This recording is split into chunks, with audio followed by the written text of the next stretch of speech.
Okay, let's talk about Frozen. Promised you that we would. That's what we're gonna do. So we watched Frozen last night, and I've seen this movie a dozen times. Okay, we saw it when it first came out in theaters. My family went and saw it together back in 2013, and watched it several times since then. Mary Jane loves it. Ellie is in love with it, so we watch it and listen to it a lot. But there are some inconsistencies. There really some just real mind-bogglers, to put it nicely.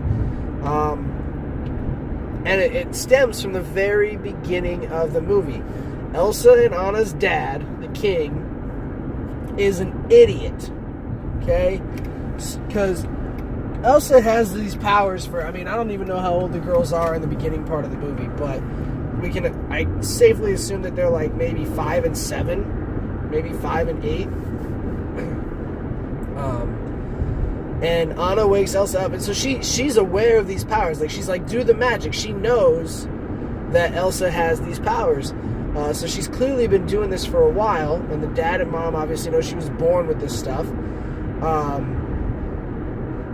But up until that point, like, you can't just accept that she was able to control it up until then. Like, how do you expect us as the viewers to believe that an infant or a toddler was able to control this magic safely and not harm her parents or her sister even when she was younger? Like, how did she learn how to control it up until then? And why did she forget all of a sudden? Like, I get that she got scared when she zapped Anna in the head. I understand that. She got scared. And that's what Grandpappy says, the master little troll guy. He says, fear will be your enemy. So, what does this dad do?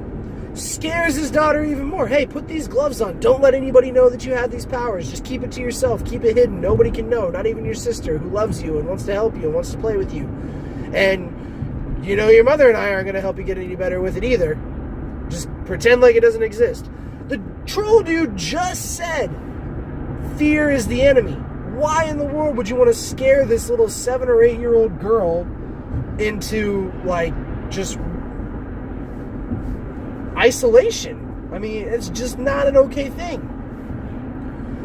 But secondly, Grandpappy is also to blame here. You just healed this little girl from her sister's magic and told the king, your suggestion, the really cryptic suggestion, by the way, and didn't bother to check up on him once in the next 10 years? Like, come on, dude. Seriously, how many magical families do you have to deal with that you can't be bothered to go up to the castle once in a while and check in and be like, hey, how's Elsa doing? Is she learning, she learned to control this? Hey, what can I do to help? Maybe there's some magical law that says he's not allowed to help. I don't know. But I have to believe he's able to go and check in on him, especially after the parents die. Like, that's a traumatizing time for any kid, whether you're 3 or 30. Your parent passes away and is gone. That's not a good feeling. You don't feel safe. You don't feel normal. It's got to be scary. That's fear. And now Elsa is in that boat. And he knows, the troll dude has to know that these parents are gone and that Elsa is scared out of her mind because she's been alone forever. And the only people that know about her powers are her parents, and her parents are now gone. So, Grandpappy dude is equally, if not more, to blame for Elsa's lack of control of this power. It's just ridiculous. And then the whole movie stems from that. Like, if they had just figured out, like, listen to the troll and the troll check in on him once in a while, man. And you're telling me that he doesn't remember, like, later when Anna shows up and she's been zapped in the heart? He's like, huh, You look awful familiar. I wonder what that white streak in your hair is from. He doesn't remember enough to say, oh, well, I should probably go up to Elsa. He's a rock, first of all, so what's she going to do to him? He's made of stone. Go up to Elsa and be like, Elsa, hey, you remember when you were 8 years old and I helped your sister then and now I've helped her again. I'm coming to talk to you about how to use your powers. They're both magical beings. I have to believe that she'd be inclined to listen to him. But then we wouldn't have the whole true love heals everything story, and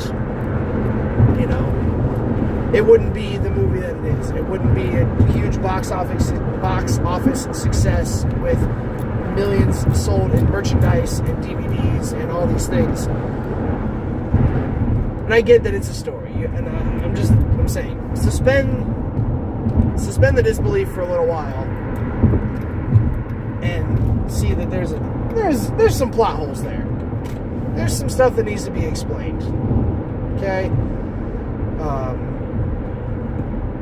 And I mentioned these guys before, but I'll do it again. I'm running a little long here. I'm sorry, Mom. But check out the Super Carlin Brothers playlist on Frozen videos, because they have a lot more to go into detail and some really cool theories as to how Frozen and Tarzan might be related, as well as the other Disney princesses, especially Rapunzel, kind of how they all might work together and have some family ties. So check them out and search and look at their Frozen videos. It's a lot of cool information, way more in depth and way more practical, believable than what I'm saying here. Well, those are just some thoughts that I had when I'm watching the movie. And these are the questions that I raised to myself that just are really pointless but fun to talk about. Okay, see you Monday.